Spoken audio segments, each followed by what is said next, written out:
Samuel Carter was born in the shadow of smoke and iron, in a small town where the clanging of hammers on anvils echoed through narrow cobblestone streets. His family lived in a crumbling house at the edge of town, where the cold winter winds cut through walls like knives.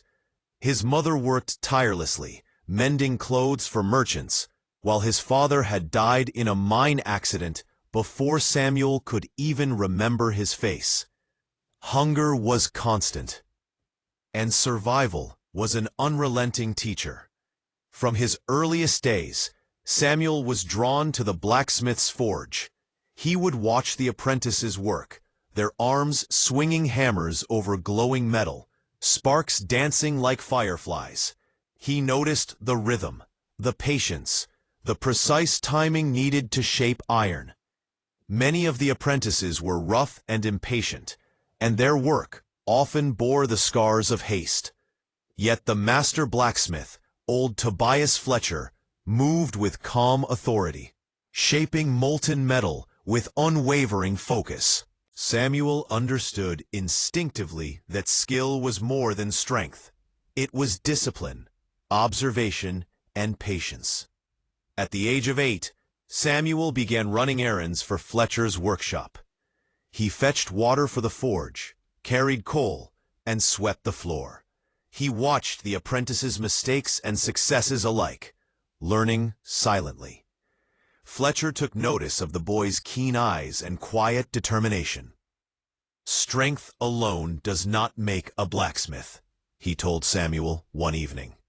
"Patience and attention will make a master." Those words would remain etched in Samuel's mind for decades. Life outside the forge was harsh.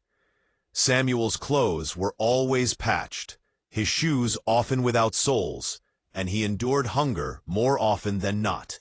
Yet he never complained. He spent every moment outside school observing iron, metal tools, the way heat changed steel, and the precise timing needed to shape it.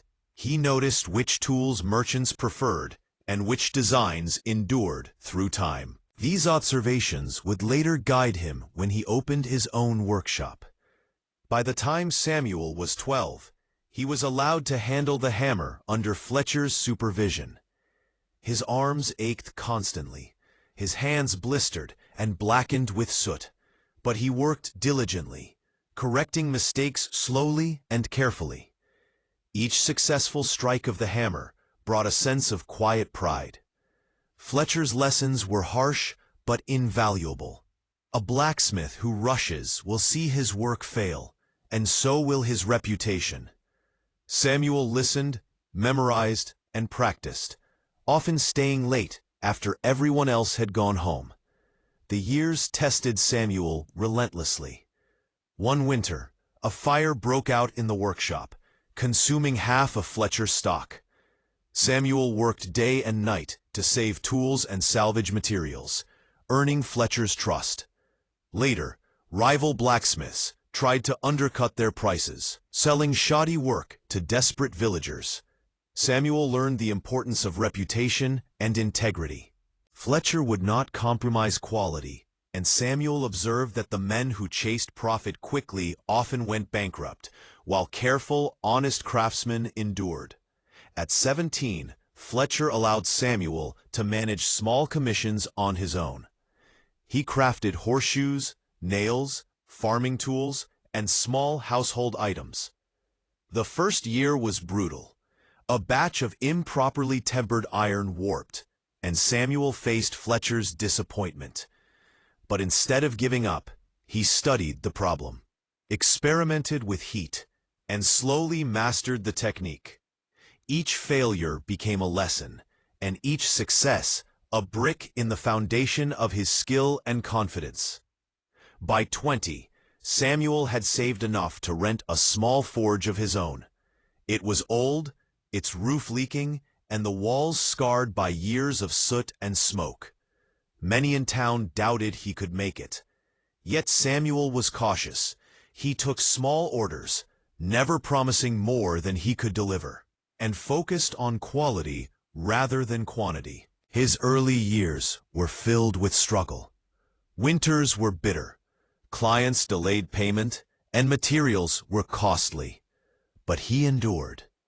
Slowly, villagers began to notice the quality of his work. Horseshoes fit perfectly, tools were strong and durable, and every piece bore his careful attention. Over the next decade, Samuel expanded cautiously. He hired 2 apprentices, teaching them patience and precision. He built additional workshops, crafted specialized tools, and began producing decorative ironwork for wealthier clients.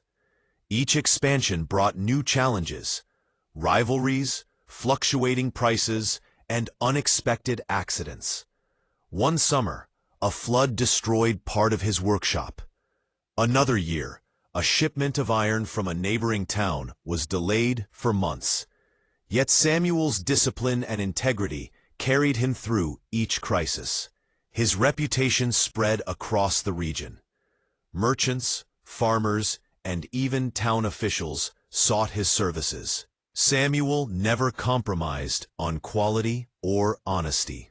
He paid his apprentices fairly, treated clients with respect, and invested profits back into his workshops. He remained humble, remembering every hardship from his childhood. The hunger, the cold, the long hours observing Fletcher's forge. He understood that trust was more valuable than gold, and patience more valuable than speed. By the age of 40, Samuel controlled a thriving blacksmith empire. He produced tools, iron gates, farming equipment, and custom ironwork for wealthy clients. He expanded into nearby towns, hiring additional workers and training them meticulously. Every apprentice was taught not just to forge iron, but to respect it, to respect the craft, and to respect the people who relied on their work. Samuel's workshops became known not only for the quality of their ironwork, but for the integrity of their trade. Even when economic downturns struck, when floods or fires threatened his business, Samuel's careful planning ensured his empire endured. He avoided reckless investments and refused shortcuts.